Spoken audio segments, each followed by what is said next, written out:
game one because he has Fire Fist Striker. So yes, he has all the tools you would ask for the matchup, but it is still really bad.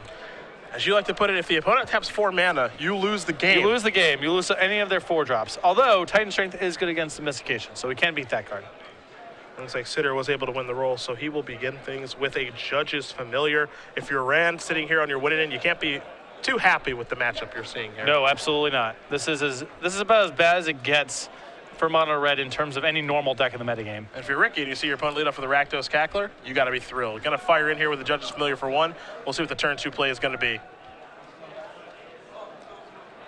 Uh-oh.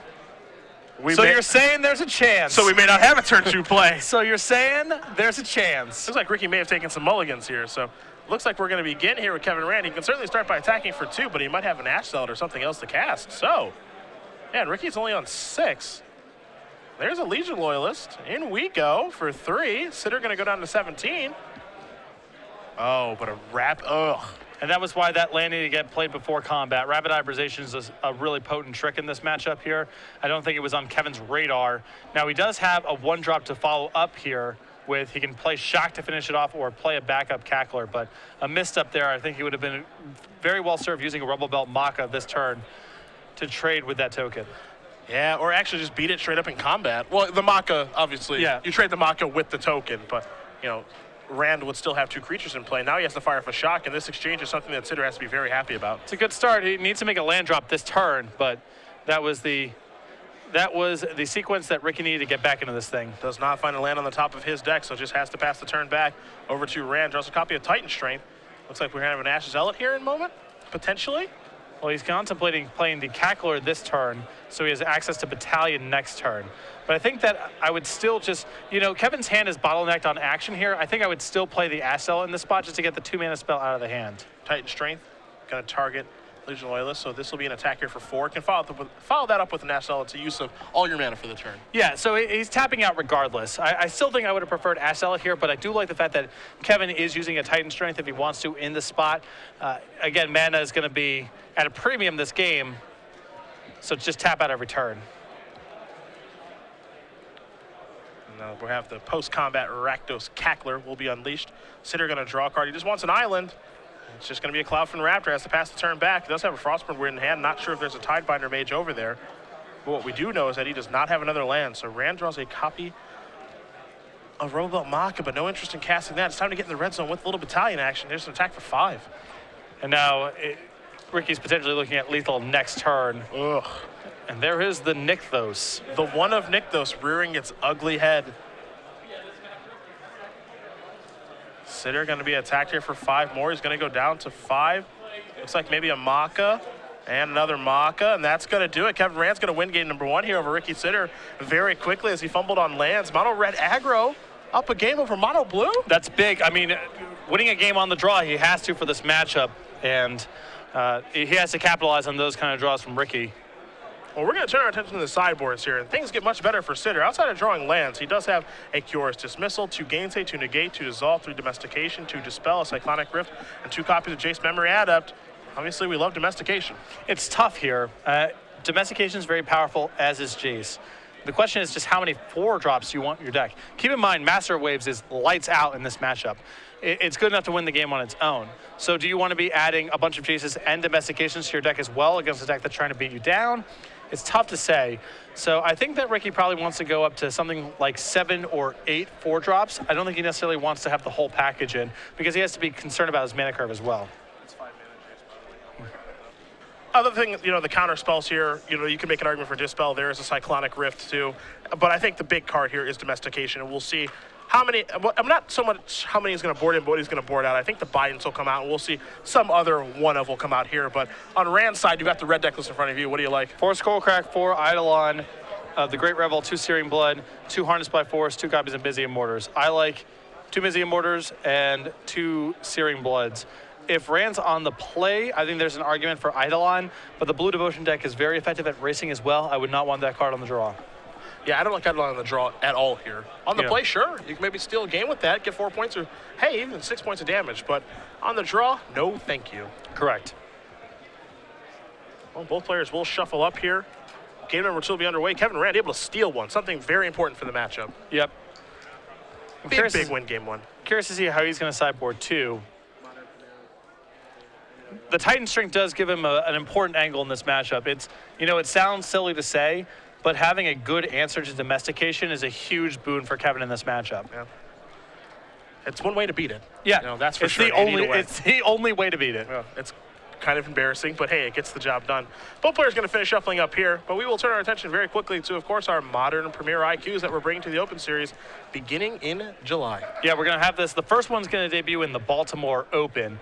$5,000 in cash prizes. All of the all the Open IQs are going to be modern format. Open points to all participants, top 4 invites to the Invitational, more side event prizes. You can also run this at your local store, or if you're a tournament organizer, you can hold these as well. We already have a few of them set up, ready to go for the later summer and fall months.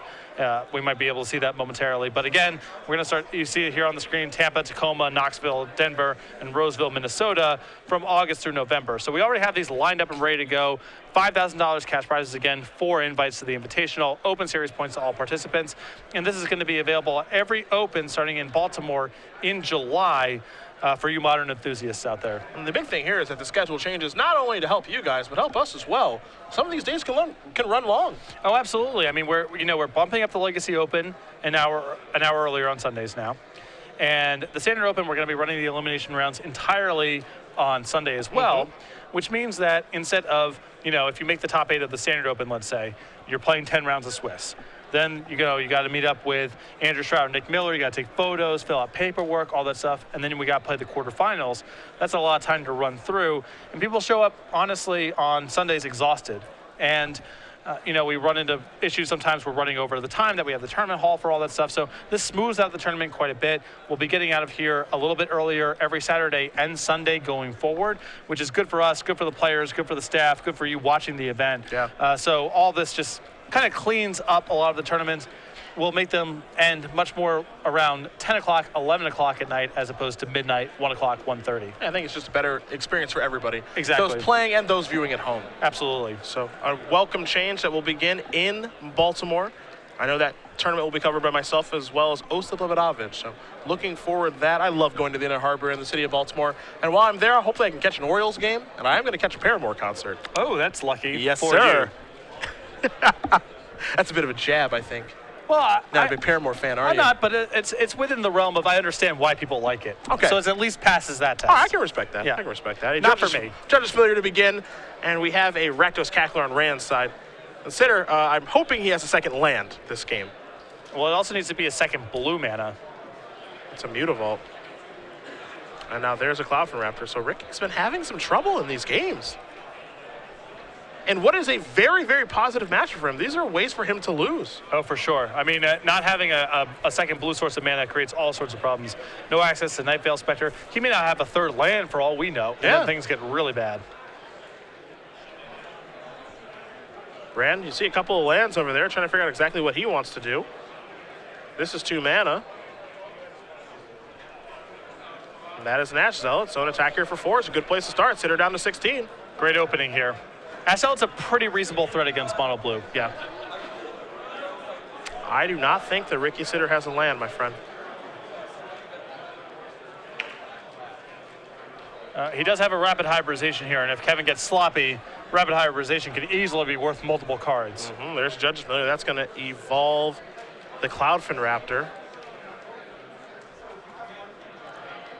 Sidher, it looks like he is stuck on lands again. This mono blue deck does play 25 of them, but he has had some real difficulty putting a couple into play and working his way towards Master of Waves. And he doesn't want to block this turn, which I totally understand because, you've seen Makas, you've seen all Titan Strength, blocking is fraught with peril, but at the same time, how many of these hits can you take? Yeah, really no good blockers right now. You see Rand does have a Legion Loyalist at the right. It looks like an Ash Zealot as well, so this could be a big attack here for Kevin. Looks like it's going to be. There's Ash Zealot. Fire with Legion Loyalist. This is an attack for 7. And what's interesting about this matchup, too, is a lot of Mono Blue's weaker cards are very powerful against Mono Red. One of the cards in Blue Devotion that's the worst against Mono Red is Thassa. Yep. Because you just don't have time to take a turn off. Yep. And it's exactly this kind of board. If Ricky draws a land next turn, if his plays Thassa, I don't think he can tap out for that. Sidher finally does draw an island. So that's a start in the right direction for him, but he is under the gun in a big way. And Legion Loyalist is actually going to cause some problems here due to the text on it. And now there is a Frostburn Weird, so pass the turn back will Sidher. Rand will take a draw here. And this is such a relief if you're Kevin here. Every turn that Ricky taps out with no blue mana up means you're not worried about counter spells, you're not worried about bounce spells, you're not worried about rapid hyperization. Makes combat much easier. It's basically face up on the table here. Yeah, just those Judge's Familiars. That's the only real counter spells you have to be afraid of. I think Kevin has multiple copies of Searing Blood in hand. It's complicated because of the Judge's Familiars, but he's likely going to be able to squeeze very good value out of them inside of combat here. If that Weird goes in front of any of the 2-power creatures, if Cloudfin Raptor gets involved in combat at all, Searing Blood can do a lot of work. He's got some real decisions to make right now on what's best moving forward. It's very tough to say. I would just get in with everything. See how things go, put the onus on your opponent. You got 2 Searing Bloods in hand, and things aren't getting better for you. I mean, Master Waves is still a time bomb in all of this as well. Keep that in mind. So, and you see a shrugging of the shoulders, and yep, he comes to the same conclusion you do. Let's get it in, let's announce the Battalion Trigger, and let's see how things go. Yeah. And Sidher says, let's do some blocking. Don't forget, those creatures do have first strike, so that's a big deal right now. Legion Loyalist been looking pretty good this weekend. It's good in this matchup. It's not good all the time against Mono Blue. Sometimes if they're just on Night Veil Specters and Frostburn Weirds, it looks like a joke. But in this game, it's very good. Sidher going to see if there's anything he can do to play around some potent effects here. And these creatures will have trample. Now there's your double block over there, Legion Loyalists. So going to try to beat that thing in combat. So there are your blocks. Again, all the creatures that Rand does have first strike and trample right now due to that 1/1 Goblin Soldier. Now Rand's trying to figure out what's the best way for me to use these spells.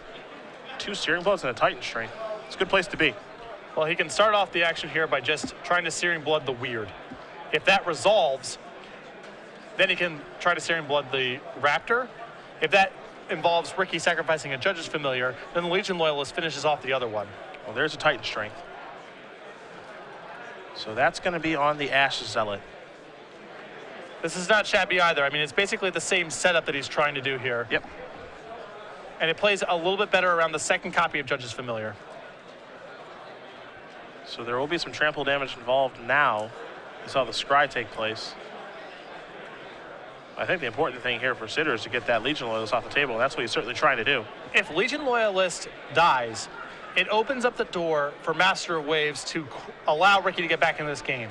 As long as Legion Loyalist is in play, Ricky's best card still doesn't do anything. This is very important that Rand does not make a misstep here. And now it looks like he's going to fire off a Searing Blood. I think this one's got to go on the Weird. I think I agree with you. I mean, Kevin can allow first strike damage to resolve first, and then Searing Blood after the fact. That's fine. And it looks like that's what he's doing here. So there's your first strike damage. There goes your Cloudfin Raptor. A little bit of trample damage will be dealt here. 5 minus 3 is 2. Yep, so a bunch of damage will come across. And now it looks like we're going to see a Searing Blood here on something. He has a third Searing Blood in hand, so he can go ahead and Searing Blood the Weird here.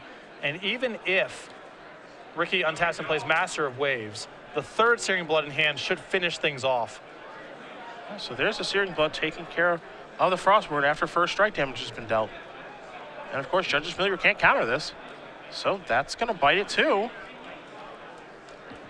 He's got him on the ropes. I think the Searing Blood's going to finish things off here. Yeah, I think so. That second Searing Blood in hand looks like it's going to get the job done. And what an upset. I mean, this is... Yeah, Sidher, all he can do is pass a turn back. And that's an extension of the hand. Kevin Rand is going to win this match over Ricky Sidher. 2-0. Mono red aggro able to get by mono blue. Yeah, and you can see the frustration on Ricky's face there. Had 2 really rough draws there.